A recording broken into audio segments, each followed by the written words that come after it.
Hello guys, তো শুভ দুপুর সবাইকে। সবাই কেমন আছেন? আশা করি ভালো আছেন, আমিও খুব ভালো আছি। তো আজকের মেনু কি করেছি আপনাদের কাছে শেয়ার করব, কারণ প্রত্যেকটা মেনুই আমি শেয়ার করি, খারাপ হোক ভালো হোক সবই শেয়ার করি। তো আজকে সানডের জন্য এই যে খাসির মাংস করেছি আর বাসন্তী পোলাও করেছি। এই যে বাসন্তী পোলাওটা কী করে করেছি আপনাদেরকে বলবো। বাসন্তী পোলাওটা চালটা ধুয়ে ঝরে নিয়েছি, ঝরে নেওয়ার পরে যখন শুকিয়ে গেছে চালটা, তারপরে হলুদ দিয়েছি, আদা বাটা রসুন বাটা দিয়েছি, দেওয়ার পরে সরষের তেল দিয়ে ম্যাগনেট করে নেওয়ার পরে কড়াইটা বসিয়ে দিয়েছি। কড়াইটা গরম হওয়ার পরে ওইখানে ঘি সরষের তেল মিক্স করে দিয়েছি।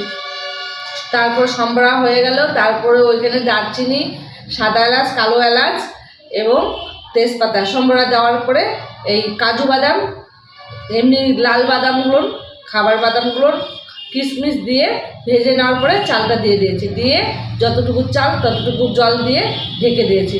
ঢাকার পরে যখন চালটা সেদ্ধ হয়ে গেল, তারপর আমি ঘি গরম মশলা দিয়ে ভালো করে নেড়ে নেড়ে কষে কষে নামিয়ে দিয়ে দিলাম।